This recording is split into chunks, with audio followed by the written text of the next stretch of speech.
Well, Nick, we've just hosted our annual M25 breakfast here at the Dorchester, and what we've seen effectively is after the slump of 2009 and obviously the collapse of Lehman the year prior to that, when the markets crashed by about 30% in terms of take-up, we've seen an improving recovery.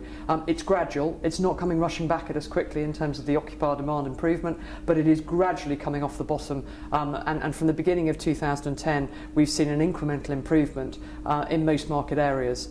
What we're seeing, which is the encouraging thing, is much more diversity. Now there's better activity in some markets, particularly in the Thames Valley, and there is more slower activity in other market areas.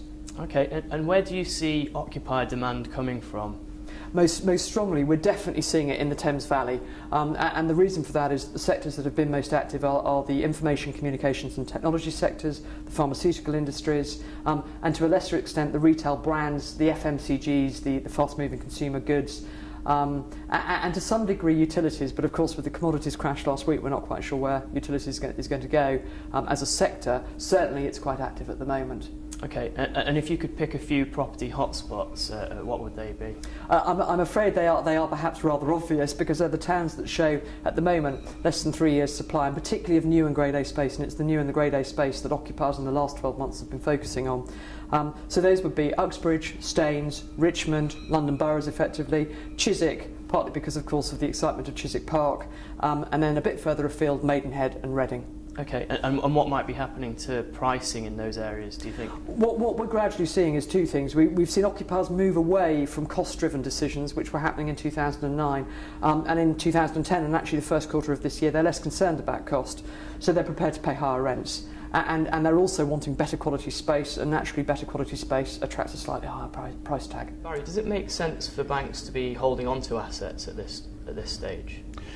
In my view, the time has come for banks to start to release their distressed property assets. The market has been in recession for 3.5 years, since 2007. The holding costs continue to escalate at more than 10% per annum.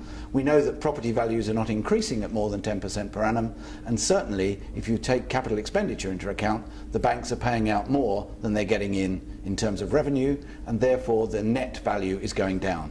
That leads us to a natural conclusion that more properties have to be released by the banks into the market in order to meet their capital adequacy requirements that are going to be controlled by the International Banking Accord of Basel II and Basel III.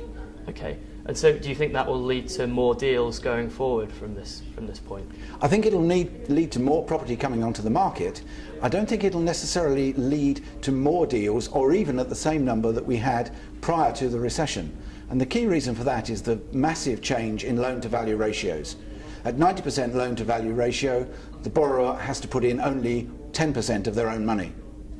But at today's loan-to-value ratios of around 70% or less, the borrower has got to put in at least 30% of their own money, which increases their risk and lowers their desire. So I think that borrowers, and therefore buyers of property, will think about the market, they'll look at the risks, and they just won't do quite as many deals as they did last time round.